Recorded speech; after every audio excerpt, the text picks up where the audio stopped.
warahmatullahi wabarakatuh. Bismillahirrahmanirrahim. Alhamdulillahirabbil alamin wassalatu wassalamu ala asyrafil anbiya'i wal mursalin nabiyina Muhammadin wa ala alihi wa ashabi ajma'in. Ba'du. Bapak Ibu yang dimuliakan Allah, patut kita panjatkan puji syukur kehadirat Allah Subhanahu wa taala atas curahan serta limpahan nikmat serta rahmat kepada kita semua, agar nikmat dan rahmat tersebut tetap dan semakin ditambah oleh Allah yang diberikan kepada kita semuanya. Kita masih tetap setia di masalah hidup setelah mati. Dan malam ini kita sampai pada bab perkara pertama yang diputuskan di hari kiamat. Ini nanti menyangkut tentang apa yang sudah kita bicarakan di pertemuan yang lalu, bahwasanya jika ada hak orang, lalu ketika diminta untuk dipenuhi di dunia, yang bersangkutan tidak mau memenuhi, maka nanti eksekusinya adalah di hari akhir. Sehingga kemudian yang punya hak, jika tidak mengikhlaskan dan merelakan, maka kemudian berimbas kepada pahala yang dimiliki oleh orang yang mengambil hak tadi itu, angkat diambil oleh yang mana haknya itu diambil tadi. Kemarin sudah kita bicarakan, hanya saja ketika seseorang yang kemarin sudah kita jelaskan, seseorang yang tadinya seharusnya masuk surga, kemudian pahalanya diambil oleh orang, lalu berubah menjadi masuk neraka, lalu orang yang mengambil tadi mengampuni, mengikhlaskan, maka dia bisa bareng-bareng masuk surga. Tapi itu jangan dijadikan pedoman untuk mendolimi orang waktu di dunia. Ya kalau nanti di akhirat itu dia ikhlas, kalau tidak ikhlas, kan menjadi masalah besar. Sehingga kemudian kita kembali kepada Allah sudah membawa pahala sholat, membawa pahala haji, membawa pahala sedekah, tapi nanti diambil oleh orang. Kenapa? Karena kita tidak memenuhi hak orang lain waktu di dunia. Nah, ini ada keterkaitannya. An Abdillah bin Mas'udin radhiyallahu anhu qala Rasulullah sallallahu alaihi wasallam, awwalu ma yuqdha bainan nasi yaumal qiyamati fid dima. Dari Abdullah bin Mas'ud radhiyallahu an, ia berkata, Rasulullah sallallahu alaihi wasallam pernah bersabda, hal yang pertama kali diputuskan dihisab di antara sesama manusia pada hari kiamat adalah masalah darah, yaitu pembunuhan. Artinya apa? Karena itu hak. Sehingga kemudian kalau dia tidak bersalah lalu dibunuh, maka di hadapan Allah Subhanahu wa taala pertama kali yang diselesaikan oleh Allah adalah masalah urusan ini. Kalau ada pertanyaan, loh, bukankah yang pertama kali dihisab amalan kita adalah sholat, Ustadz? Iya. Kalau itu urusan kita dengan Allah. Tapi kalau urusan sesama manusia, itu adalah masalah darah. Sehingga jangan sampai di antara kita itu membunuh orang dengan sengaja, dan itu tidak dengan hak. Bagaimana ada membunuh dengan hak? Ya misalnya kalau memang ada penerapan hukum kisos misalnya, itu membunuh dengan hak. Itu dibenarkan oleh agama. Tapi kalau tidak, lalu kita sengaja membunuh orang yang tidak bersalah, lalu di dunia kita tidak bisa menyelesaikan masalah itu, di akhirat nanti akan dituntut oleh Allah Subhanahu wa taala. Dan itu pertama kali yang diselesaikan oleh Allah. Nah, ini hadisnya. Orang pertama yang berlutut di hadapan Allah pada hari kiamat untuk berperkara. An Ali bin Abi Thalib radhiyallahu anhu annahu qala ana awwalu man yajthu baina yaday rahmani lil khusumati yaumal qiyamah. Wa qala Qais bin Ubadin wa fihim unzilat hadani khusmani ikhtasamu fi rabbihim. Qala hum alladina tabarazu yauma badrin Hamzah wa Ali wa Ubaidah au Abu Ubaidah bin Harith wa Syaibatu bin Rabi'ah wa Utbatu bin Rabi'ah wal Walid ibnu Utbah. Dari Ali bin Abi Thalib radhiyallahu anhu bahwa dia berkata, aku adalah orang pertama yang akan berlutut di hadapan Allah yang Maha Pengasih untuk berperkara pada hari kiamat. Dan Qais bin Ubaid berkata, telah turun ayat tentang mereka, yaitu inilah dua golongan, mukmin dan kafir yang bertengkar. Mereka saling bertengkar mengenai Rob mereka. Di surat Al-Had ayat 19, mereka adalah orang yang berperang tanding pada perang Badar, yaitu Hamzah, Ali, Ubaidah atau Abu Ubaidah bin Ali Al-Harith menghadapi Syaibah bin Rabi'ah, Utbah bin Rabi'ah, dan Al-Walid bin Utbah. Apa maksudnya? Ini kan masalah membunuh, sehingga kemudian nanti diperhitungkan di hari akhirat. Tapi karena orang-orang ini membunuh orang kafir adalah dengan benar, maka tidak bisa dituntut. Nah itu yang dimaksud di situ. Dosa besar sang pembunuh. Yaji'ul qatilu wal maqtulu yaumal qiyamati muta'alliqun bi ra'si sahibihi. Wa fi lafdhin yaji'u muta'alliqun bil qatil tashkhabu audajuhu daman yaqulu rabbi sal hadha lima qatalani. Pembunuh dan korban yang dibunuh akan didatangkan pada hari kiamat dengan menenteng kepala temannya atau pembunuh itu. Dalam riwayat lain dinyatakan dia korban membawa sang pembunuh, sementara urat lehernya bercucuran darah. Lalu dia berkata, ya Allah, tanya orang ini mengapa dia membunuh saya. Nah, artinya begini, waktu di dunia ada orang membunuh, maka nanti di hadapan Allah, yang terbunuh itu akan menuntut haknya. Karena dia dibunuh tidak salah. Dan itu yang membunuh ditarik di hadapan Allah Subhanahu wa taala. Lalu orang yang terbunuh itu bilang, ya Rabb, sal hadza lima qatalani, wahai Rabb, wahai Tuhan. Tanya orang ini, mengapa dia membunuh saya? Artinya apa? Dengan perkataan tanya orang ini mengapa dia membunuh saya, artinya bahwa orang yang terbunuh itu saat terbunuh di dunia itu dia tidak bersalah. Maka di hadapan Allah dia menuntut haknya. Kenapa waktu itu saya dibunuh? Tanya wahai Allah. Nah tentu Allah sudah tahu jawabannya. Bahwasanya si pembunuh membunuh ini mungkin karena dengki, mungkin karena iri, mungkin karena apa, maka membunuh.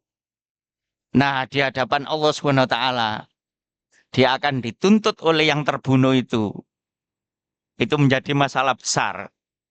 Sehingga kemudian andai kata yang membunuh itu waktu di dunia dia menampilkan kesolehannya, ketaatannya kepada Allah, tapi ada satu kesalahan besar, dia membunuh orang yang tidak bersalah. Maka dia dituntut di hadapan Allah SWT. Jika yang terbunuh itu adalah orang mukmin, walaupun dari tataran kesolehannya rendah, bisa jadi dia amal solehnya sedikit, mungkin bisa jadi karena amal solehnya minim itu dia adalah termasuk yang barangkali dia dimasukkan oleh Allah dalam neraka, tapi karena punya hak terhadap orang yang membunuh itu, maka dia tidak jadi masuk neraka. Kebaikan orang yang membunuh itu diambil, Atau kalau yang membunuh itu tidak punya kebaikan, dosa yang terbunuh itu diberikan kepada orang yang membunuh. Jika dia mukmin. Nah, kalau yang terbunuh itu tidak mukmin, Pak, bagaimana? Apakah dia bisa masuk surga? Misal begini, yang membunuh itu mukmin, waktu membunuh di dunia itu bukan karena sebab, bukan karena perang, bukan karena apa. Itu kan nggak boleh walaupun dia tidak mukmin, kan nggak boleh dibunuh. Tapi dia membunuh orang mukmin itu, berarti dia membunuh tidak salah. Artinya membunuh orang yang tidak bersalah. Di hari akhir dituntut dia, walaupun dia tidak mukmin. Pertanyaannya, apakah orang yang tidak mukmin yang dibunuh itu yang seharusnya dia masuk neraka bisa masuk surga? Jawabannya adalah tidak. Loh kok bisa? Bagaimana dia mengambil pahala dari orang mukmin yang membunuh itu? Jawabannya adalah dia bisa menghapus pahala orang mukmin itu, tapi dia tidak bisa menolong orang yang terbunuh itu masuk surga karena kekafirannya. Persyaratannya adalah mukmin. Sehingga hanya bisa menghapus pahala orang mukmin yang membunuh itu, tapi pahala orang mukmin yang diambil itu tidak bisa sebagai modal dia masuk surga karena tidak beriman. Bisa dipaham? Beda kalau beriman. Nah, itu maksudnya begitu. Perkara yang pertama kali dilihat atau dihisab pada hari kiamat. Inna awwala ma yuhasabu bihil abdu yaumal qiyamati min amalihi sholatuhu. Fa in soluhat faqad aflaha wa anjah. Wa in fasadat faqad khoba wa khosir. Kalau ada pertanyaan, loh, apakah ini tidak bertentangan dengan hadis yang Ustadz baca pertama tadi? Katanya yang diselesaikan adalah masalah darah. Kok ini sholat? Saya ulang, yang tadi itu adalah hak antara manusia. Tapi yang ini adalah urusan dia dengan Allah secara pribadi. Sesungguhnya yang pertama kali dihisab pada diri seorang hamba pada hari kiamat dari amalnya adalah sholat. Jika sholatnya baik, sungguh ia beruntung dan sukses. Jika rusak sholatnya, sungguh ia menjadi orang yang merugi. Nah, oleh karena itu, sholat itu penting. Sholat itu penting. Apakah terlepas nanti kita bisa berjamaah atau tidak, jangan sampai tidak sholat. Itu penting. Dan harus diperbaiki. Jika nanti ada kekurangan, apa yang harus kita lakukan? Sholatlah sholat sunnah. Dan itu sebagai bekal. Jika ada sholat fardu, sholat wajib yang kurang, apakah rukuknya, sujudnya, maka sholat sunat itu sebagai pelengkapnya. Nanti ada komplit di sini babnya. Hal-hal yang perlu diperhatikan seorang muslim adalah satu, menyempurnakan perkara yang wajib, utamanya sholat. Dua, memperhatikan perkara yang sunnah sebagai penyempurna perkara yang wajib. Tiga, jangan sampai menjadi golongan yang menyia-nyiakan sholat. Ini penting. Saya tak lanjutkan. Fakhalafa mim ba'dihim khalfun qada'us shalah wattaba'us syahawat. Fasawfa yalqawna ghayya. Maka datanglah sesudah mereka pengganti yang jelek, yang menyia-nyiakan sholat dan memperturutkan hawa nafsunya. Maka mereka kelak akan menemui kesesatan. Dan ini yang paling kita takutkan.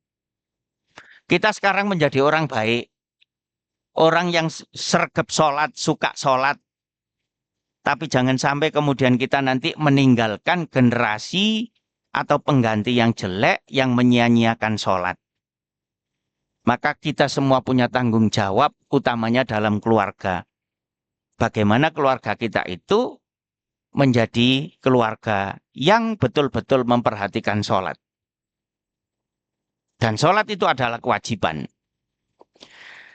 Haddatsanal Hasan bin Musa qala Haddatsana Hammad bin Salamata anil Arzaqi ibnu Qaisin an Yahya ibnu Ya'mar an rajulin min ashabin Nabi sallallahu alaihi wasallam qala Rasulullah sallallahu alaihi wasallam awwalu ma yuhasabu bihil abdu yaumal qiyamati sholatuhu. Jadi pertama kali yang dihisab oleh Allah pada seorang hamba di hari kiamat adalah sholatnya. Fa in kana atammaha kutibat lahu tammatan. Kalau sholatnya sempurna ya ditulis sempurna. Wa illam yakun atammaha qala Allah azza wa jal unduru hal tajiduna li abdi min tatawu'in fatukmiluna biha faridatahu. Apabila seorang tadi kok sholatnya itu tidak sempurna, tidak kemudian serta-merta Allah menulis jelek. Enggak. Tapi apa kata Allah? Unduru hal tajiduna li abdi min tatawu'in. Lihat dulu apakah hamba saya itu punya sholat sunnah. Oke, sekarang ketahuan sholat wajibnya tidak sempurna. Tapi jangan ditulis jelek dulu. Bagaimana wahai Tuhan? Lihatin dulu dia sholat sunatnya gimana. Kalau dia punya sholat sunnah, fatuk miluna biha faridatahu, maka itu sebagai penyempurna sholat fardunya, sholat wajibnya. Tsumma zakatu kadzalik. Kemudian zakat juga begitu. Tsumma tu'khadul a'malu ala hisabi dzalik. Kemudian diambil amal-amal soleh itu untuk dihitung sebagai penyempurna hal-hal yang wajib. Kurang apa kita? Kita diwajibkan sholat. Kadang sholat kita itu tidak khusyuk, berarti ada kekurangan dalam sholat fardu itu. Lalu ada sholat sunnah. Ternyata rahasianya adalah sholat sunnah itu sebagai pelengkap jika sholat fardu atau sholat wajib yang kita lakukan itu tidak mengalami kesempurnaan. Subhanallah. Allah Maha Pemurah. Nah ini terjemahnya.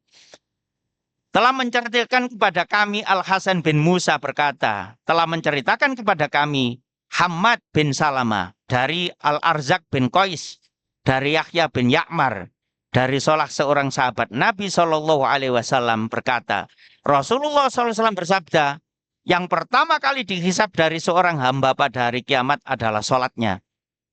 Jika dia mendirikannya secara sempurna, maka ditulis secara sempurna. Beres, sudah begitu. Jika tidak, Allah Azza wa Jalla berfirman, lihatlah kalian, apakah kalian mendapatkan amalan sunnah pada hambaku, sehingga bisa menyempurnakan sholat wajibnya, lalu zakatnya juga akan dihitung seperti itu, lalu semua amalnya juga akan dihisab dengan cara seperti ini. Artinya, hal-hal yang wajib yang kita lakukan itu, jika tidak mengalami kesempurnaan, disempurnakan hal-hal yang sunnah. Misal dalam zakat, kita sudah sampai nisab, ternyata hitungan kita salah misalnya. Nah, nanti di hari akhir itu dilihat, loh ini dulu orang ini melaksanakan zakat nggak sempurna ini. Kata Allah, jangan ditulis nggak sempurna dulu. Apa? Lihatan barangkali dia sering sedekah, sering membantu orang, walaupun itu tidak wajib, jadikanlah sebagai pelengkapnya. Sehingga sempurna melakukan kewajiban di hadapan Allah Subhanahu wa Ta'ala. Begitu cara Allah menghargai hambanya. Tidak ada yang sia-sia. Sejelek-jelek pencurian adalah orang yang mencuri sholatnya. Wa haddatsani an Malik an Yahya ibnu Sa'idin anin Nu'man ibni Murrah anna Rasulullah sallallahu alaihi wasallam qol ma taruna fi syaribi wasariqi wazani wa dzalika qabla an yunzal fihim qalu Allahu wa rasuluhu a'lam qala hunna fawahisun wa fihinna uqubatun wa aswa'us sariqatil ladzi yasriku salatahu qalu wa kaifa yasriku salatahu ya Rasulullah qala la yutimmu ruku'aha wala sujudaha. Mohon maaf, hadis ini saya jadikan landasan untuk memberi masukan. Sekarang ada kelompok orang yang sholat, itu kita tidak ngerti bacaannya, tidak ngerti apa, tahu-tahu gitu. Dan perhatikan baik-baik ini. dan sering ditampilkan di media massa. Sholat taraweh 23 rakaat hanya 7 menit, kadang nggak sampai 7 menit. Kira-kira gimana? Dan mudah-mudahan segera bisa merubah diri. Sayang kan?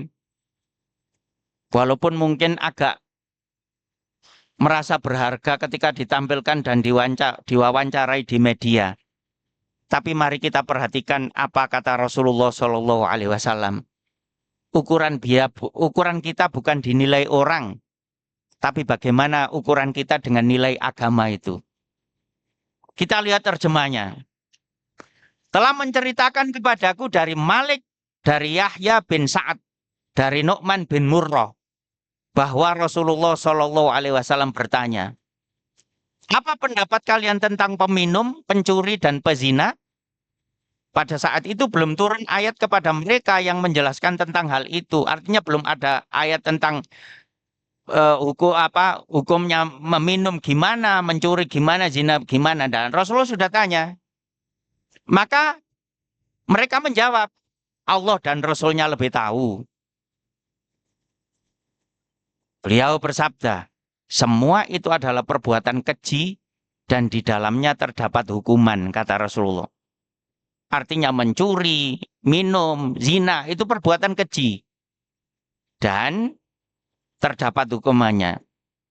Tapi kemudian menjelaskan begini, sejelek-jelek pencuri ialah orang yang mencuri dalam sholatnya.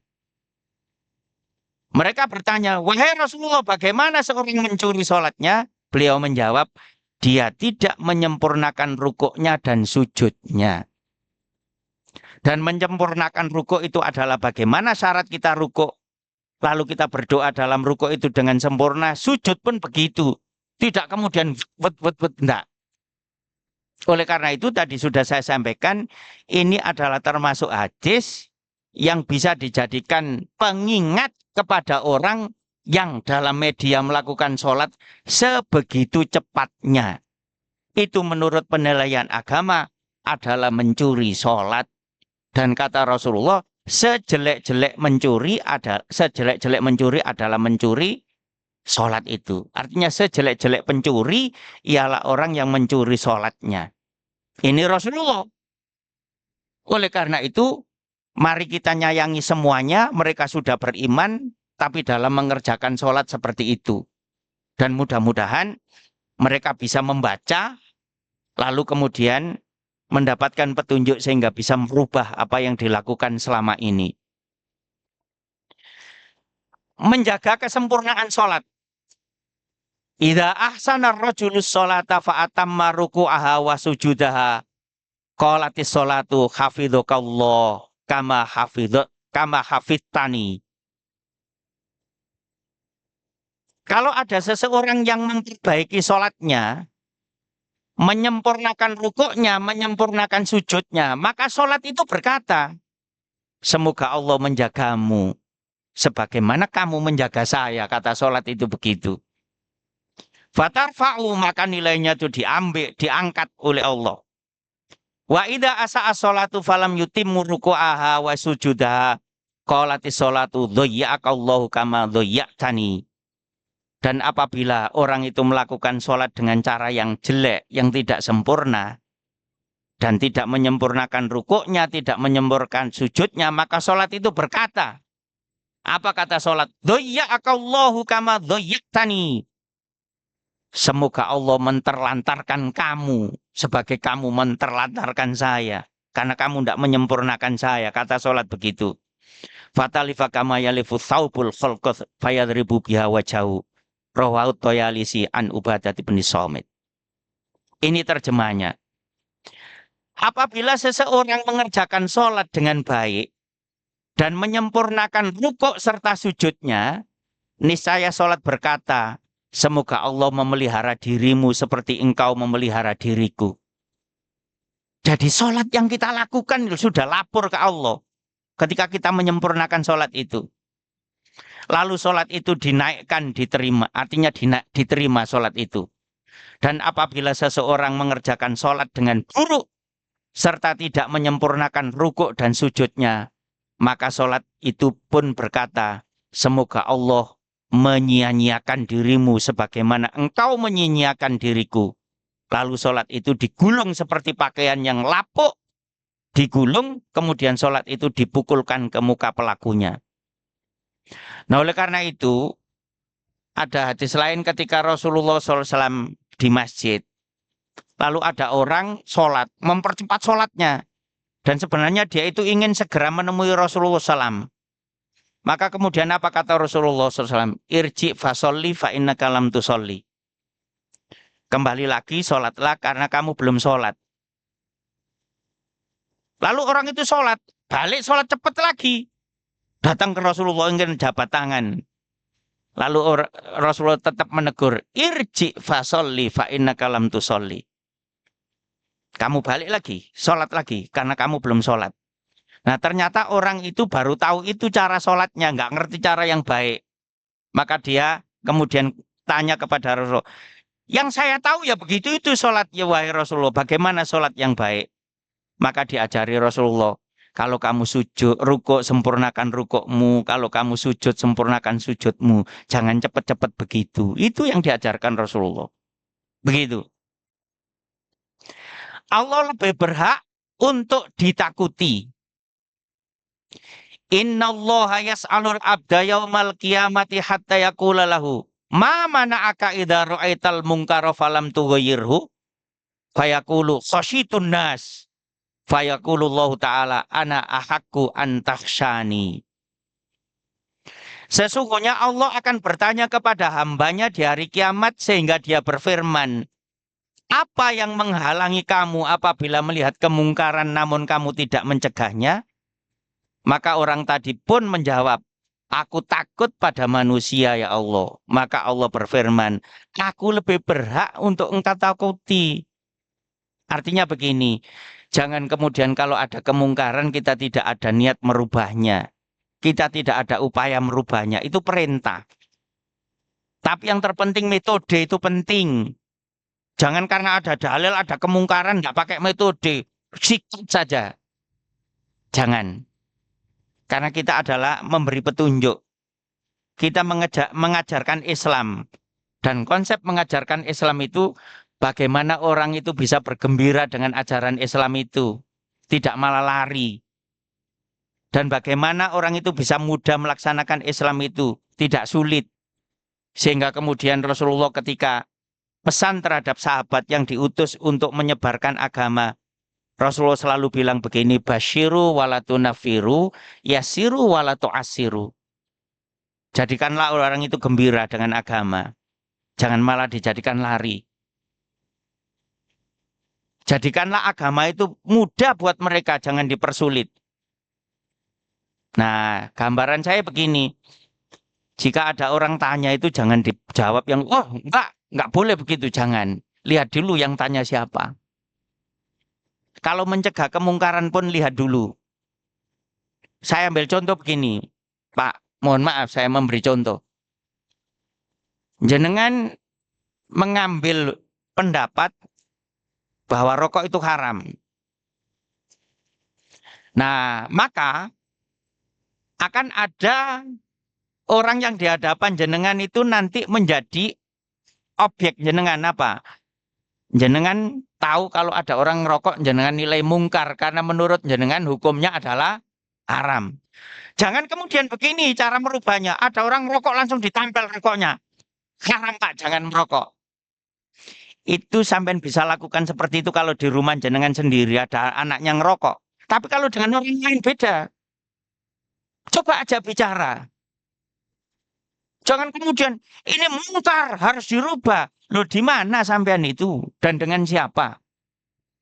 Lalu apakah orang yang ngerokok itu sepaham dengan jenengan? Kan belum tentu. Nah, kenapa saya bilang begitu? Coba lihat bagaimana Rasulullah SAW merubah orang. Dan ini sering kita beri contoh. Ada orang kencing di masjid loh. Itu haram karena najis. Tapi Rasulullah lihat, oh dia bukan sahabat. Dia ternyata orang Badui, orang dari desa, belum ngerti hukum. Maka cara ngerubahnya apa kata Rasulullah? Biarkan dulu sampai selesai kencing. Nggak marah Rasulullah, sahabat yang mau marah. Padahal itu mungkar. Maka ketika dia selesai kencing baru disiram. Orangnya tanya, kenapa kok kencing saya disiram? Ini masjid, suci. Dan kencing itu najis, tidak boleh. Baru orangnya nyadar, kemudian merasa bahwa saya ini salah tapi tidak dimarahi. Coba kalau ditempeleng sejak awal. Besok sudah nggak ke masjid lagi. Dan juga promosi di kampungnya. Jangan ke masjid. Kenapa? Saya loh ke masjid ditempeleng. Nggak tahu salahnya dia. Nah itu yang saya maksud. Jadi kata Allah, kenapa kamu tidak merubah kemungkaran? Orangnya jawab, saya takut manusia. Jangan. Saya yang lebih ditakuti kata Allah. Tapi sekali lagi saya ingatkan, merubah kemungkaran itu harus punya metode yang baik. Jangan asal ada dalil kemudian serampangan. Gitu. Nah itu penting. Pertama yang menjadi saksi atas perbuatan manusia. Ini mulai serius lagi kita. Dan perhatikan bagaimana cara Allah menilai kebaikan orang itu dan Allah menitipkan kepada apapun siapapun nanti menjadi saksinya. Sampai sholat yang kita lakukan, menuntut ilmu yang kita lakukan, masjid ini loh nanti jadi saksi di hadapan Allah Subhanahu wa taala.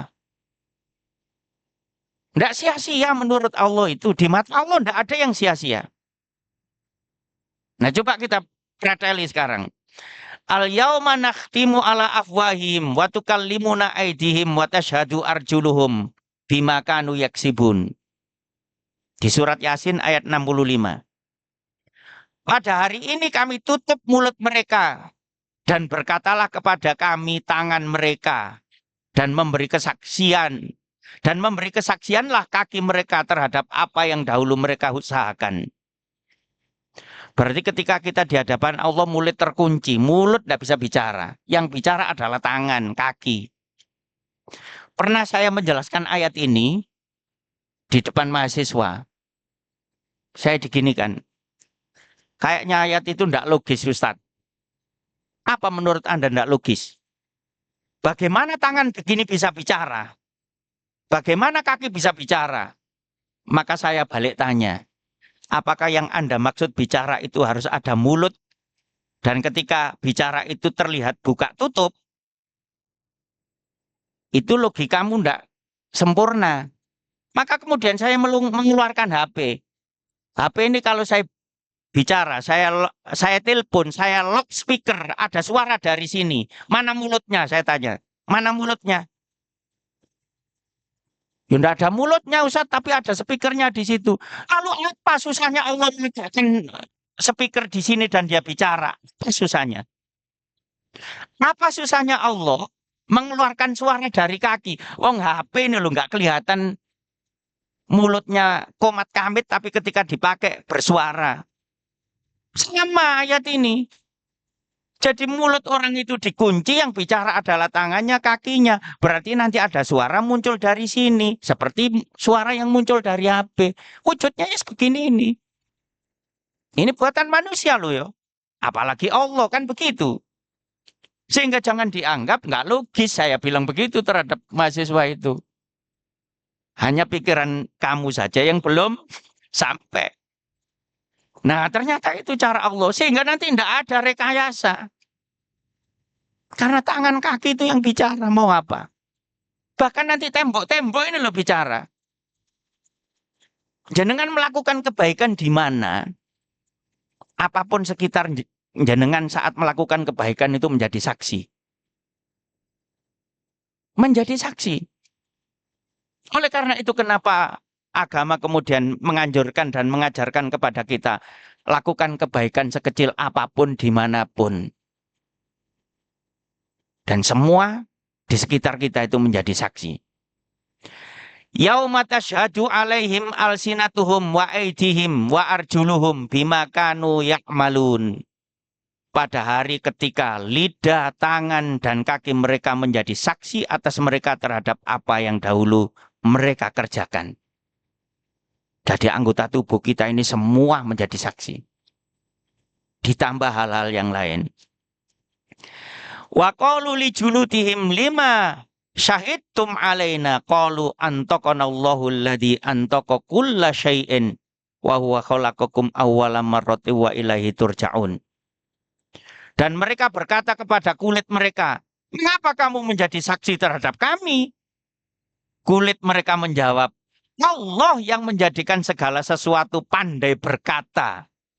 Perhatikan baik-baik ini. Ini ayat loh ya di surat Fussilat 21. Allah yang menjadikan segala sesuatu pandai berkata. Telah menjadikan kami pandai pula berkata. Nah itu yang tadi saya katakan bahwa apapun dan dimanapun yang saat itu kita melakukan kebajikan, itu menjadi saksi kita. Itu termasuk keramik, tembok, macam-macam. Ini ayatnya. Maka Allah yang menjadikan segala sesuatu pandai berkata, telah menjadikan kami pandai pula berkata. Dan dialah yang menciptakan kamu pada kali pertama dan hanya kepadanya lah kamu dikembalikan. Nah ayat ini kan begini, orang yang melakukan sesuatu itu kaget. Loh kok kulit juga bicara? Maka orang itu protes kan. Mengapa kamu menjadi saksi terhadap kami? Ciem, kan gitu maunya. Tapi kulit itu bilang, lu jangan protes. Wong segala sesuatu itu dijadikan oleh Allah menjadi saksi kamu kok. Termasuk saya, kata kulit. Maka apa yang kamu lakukan sekarang dipersaksikan. Nah oleh karena itu, Bapak Ibu yang dirahmati Allah, ketika kita melakukan kesalahan, marilah kita segera istighfar kepada Allah. Sehingga kesalahan itu dihapus secara otomatis. Apapun yang tadi dengar apa yang kita lakukan, mengetahui apa yang kita lakukan, itu juga mengundurkan diri menjadi saksi karena kita istighfar itu. Tapi kalau enggak, mereka nanti jadi saksi. Nah oleh karena itu, kita selalu memprioritaskan bagaimana bisa melakukan kebaikan. Cukup dirimu yang menjadi saksi atas perbuatanmu hari ini. An Anas bin Malik kan qala, kunna inda Rasulillah sallallahu alaihi wasallam fadhuhika faqala hal tadruna mimma adhaku qala qulna Allahu wa rasuluhu a'lam qala min mukhatabatil abdi rabbahu yaqulu ya rabbi alam tujirni minadh-dhulmi qala yaqulu bala qala fayaqulu fa inni la ujizu ala nafsi illa syahidan minni qala fayaqulu kafa bi nafsikal yawma 'alaika syahida wabil kiramil katibina syuhuda qala fayustamu ala fihi fayuqalu li arkanihi imtiki qala fatantiku bi a'malihi qala thumma yukhalla bainahu wa bainal kalami qala fayaqulu bu'dal lakunna wasuhqan fa'an kunna kuntu unadhilu. Jadi ternyata diri kita sendiri nanti yang menjadi saksi. Orang lain nanti dikira rekayasa begitu. Nah ini. Dari Anas bin Malik berkata, suatu ketika kami pernah bersama Rasulullah Shallallahu Alaihi Wasallam. Beliau tertawa dan bertanya, tahukah kalian apa yang membuatku tertawa? Ia berkata, kami menjawab Allah dan Rasulnya yang lebih tahu. Beliau bersabda, aku menertawakan percakapan seorang hamba dengan Robnya. Ia berkata, wahai Rob, bukankah engkau telah menghindarkanku dari kelaliman?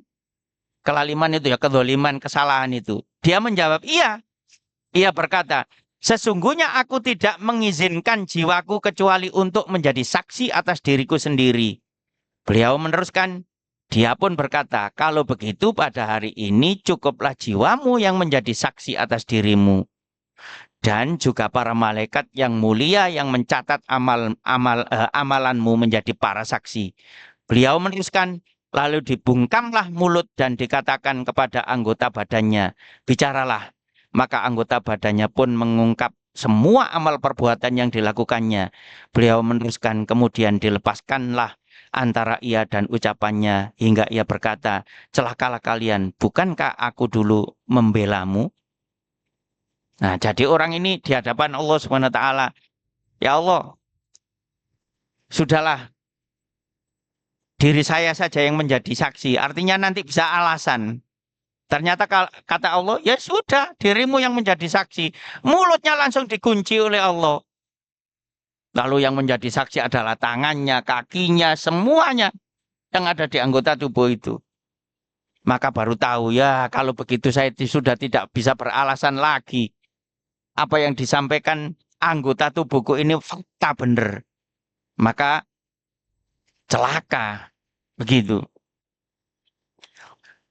Bumi, malam serta siang akan menjadi saksi atas perbuatan manusia.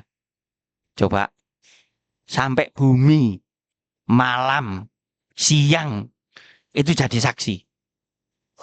Sehingga malam ini pun dan malam-malam kemarin, itu juga menjadi saksi kita semua. Malam ini kita melakukan kebaikan. Sholat maghrib berjamaah, duduk bareng mempelajari agama. Nanti sholat isya berjamaah lagi. Dan seterusnya kebaikan yang kita lakukan. Malam itu langsung menjadi saksi. Wajaat kullu nafsim ma'aha sa'iku wa syahid. Dan datanglah tiap-tiap diri bersama dengan dia seorang malaikat penggiring dan seorang malaikat penyaksi. An Abi Hurairah taqala qara'a Rasulullah sallallahu alaihi wasallam hadil ayat yauma idzin tuhadditsu akhbaruha. Di surat Zilzalah itu qala atadruna ma akhbaruha qalu Allahu wa rasulu a'lam qala fa inna akhbaruha an tashhada ala kulli abdin wa ummatin bima amila ala dhuhriha antakul amil ta'ala alayya kada wa kada yauma kada wa kada qala fahuwa akhbaruha. Kan di surat Zilzal yauma idzin tuhadditsu akhbaroha. Bumi loh. Di hari kiamat itu menceritakan tentang berita-beritanya. Apa itu maksudnya? Nah, ternyata ini. Diriwayatkan dari Abi Hurairah, ia berkata, Rasulullah Shallallahu alaihi wasallam membaca ayat. Pada hari itu bumi menyampaikan beritanya. Yauma idzin tuhadditsu akhbaroha. Pada hari itu bumi menyampaikan beritanya. Kemudian beliau bertanya, tahukah kalian apa beritanya itu? Artinya yang disampaikan oleh bumi itu, para sahabat menjawab, Allah dan Rasulnya yang mengetahuinya. Beliau bersabda, sesungguhnya beritanya adalah bumi akan bersaksi atas setiap hamba dan umat tentang apa yang telah dia perbuat di atas bumi. Bumi tersebut akan berbicara. Dia melakukan ini dan itu pada hari ini dan hari itu. Inilah inilah beritanya tersebut. Nah, begini di ayat di surat Zilzal yauma idzin tuhadditsu akhbaroha itu. Kadang orang mencuri takkan lihat kanan kiri ada orang atau tidak, kan begitu. Lupa kalau semua di sekitarnya itu menjadi saksi. Jadi dikira kalau tidak ketahuan orang itu beres masalah. Itu beres enggak di apa ya? Istilahnya enggak dituntut di dunia. Tapi ketahuilah di sekitar kita yang melakukan kejelekan itu menjadi saksi. Dan itulah yang dimaksud yauma idzin tuhadditsu akhbaroha itu. Di hari itu bumi akan memberitakan semuanya. Maka sudahlah kita ingatkan kepada orang-orang itu. Upaya apapun yang namanya mencuri itu hanya untuk tidak diketahui orang. Jadi lihat kanan kiri, depan belakang ada orang atau tidak. Kalau nggak kelihatan baru nyuri. Nggak tahu kalau di sekitar barang yang dicuri itu menjadi saksi. Lupa karena itu. Ya kalau memang butuh dan memang darurat, minta. Butuh minum, nggak punya uang, jalan di depan toko, minta. Saya akan nggak keberatan. Dan banyak toko-toko itu menyiapkan air minum. Kenapa harus mencuri? Nah, ternyata semua yang ada di bumi nanti bercerita. Nah, itu loh masalahnya. Nah, makanya begini. Jangan masih ingat ya ketika Umar Ibnul Khattab ngetes ada seorang pengembala kambing, dia nggak tahu jumlahnya berapa, majikannya juga nggak tahu, terus disuruh jual satu tanpa memberitahu majikannya. Lalu si pengembala itu bilang, iya benar majikan saya tidak tahu, tapi di mana Allah? Nah itu maksudnya bahwa, iya majikan saya tidak tahu, tapi kan sekeliling kita nanti menjadi saksinya. Dan Allah selalu melihat itu. Maka di situ Umar bin Khattab menangis. Kok ada sekelas pengembala bisa menjelaskan seperti itu gitu. Itu. Adzan. Mboten. Belum. An Ma'qal bin Yasarin anin Nabi sallallahu alaihi wasallam qol. Laisa min yaumin ya'ti ala ibni Adam illa yunadi fihi. Ya bena Adam. Ana khalqun jadid. Wa ana fima ta'malu alaika ghadan syahid. Fa'mal fi khairin asyhadu laka bihi ghadan. Fa inni law qad madhaita lam tarani abadan. Qala wa yaqulul lailu mithlu dzalik. Tidak ada hari yang datang kepada anak Adam melainkan ada seruan untuknya. Wahai anak Adam, aku adalah makhluk baru dan aku adalah saksi terhadap apa yang kamu lakukan esok hari. Maka lakukanlah kebaikan. Niscaya aku akan menjadi saksi buatmu esok. Sesungguhnya aku sekiranya telah berlalu, kamu tidak akan dapat melihatku lagi. Baginda berkata lagi, malam juga berbicara sama seperti itu. Artinya yang bicara ini adalah siang. Dan itu bicara kepada Adam atau kepada anak Adam. Wahai anak Adam, aku adalah makhluk baru, kata hari. Dan aku adalah saksi terhadap apa yang kamu lakukan esok hari. Maka lakukanlah kebaikan. Niscaya aku akan menjadi saksi buatmu esok. Sesungguhnya aku sekiranya telah berlalu, kamu tidak akan dapat melihatku lagi.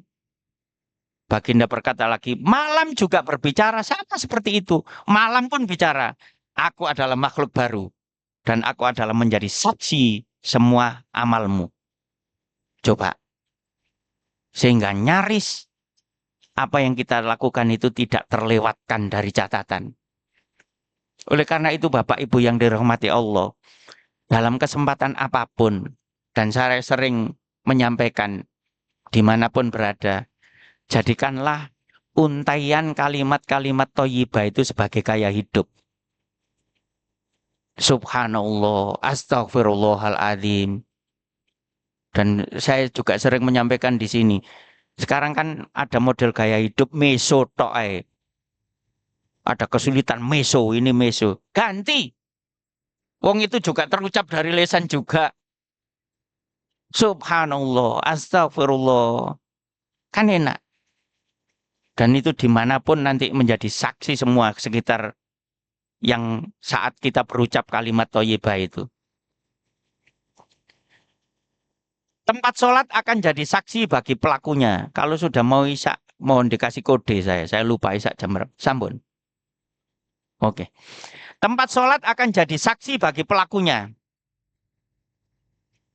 Wa an Abdullah bin Amr radhiyallahu anhu maqala man sajada fi maudhi'in 'inda hajarin aw syajarin syahida lahu yaumal qiyamah. Barang siapa yang sujud di suatu tempat di sisi batu atau pohon, ia akan menjadi saksi baginya di hari kiamat. Coba kita sujud di masjid, sholat di masjid, masjid jadi saksi. Sholat di sawah-sawah jadi saksi. Sholat di gunung-gunung jadi saksi. Tidak ada alasan untuk tidak sholat. Dan semuanya itu akan jadi saksi. Jadi jangan kemudian, wah jauh dari masjid tidak sholat. Dimanapun. Sholat di kendaraan jadi saksi. Subhanallah. Dan itulah cara Allah mengabadikan kebaikan hambanya. Andai kata pelakunya, kita ini lupa, semuanya jadi saksi. Nah oleh karena itu, Bapak Ibu yang dirahmati Allah, tidak ada alasan untuk kita tidak bisa sholat. Kecuali wanita kalau berhalangan. Tapi laki-laki ndak ada alasan. Sibuk apa? Ya di mana? Di kantor, di apa? Dan apalagi sekarang itu kantor-kantor, mal-mal itu sudah memfasilitasi tempat sholat. Luar biasa. Nah, oleh karena itu kita mohon kepada Allah, mudah-mudahan Allah selalu memberi petunjuk kepada kita sehingga kita tidak lupa untuk melakukan kewajiban-kewajiban, dan mudah-mudahan segala amal soleh kita dicatat oleh Allah, apapun dimanapun itu menjadi saksi amal soleh kita. Billahi taufik wal hidayah. Wassalamualaikum warahmatullahi wabarakatuh.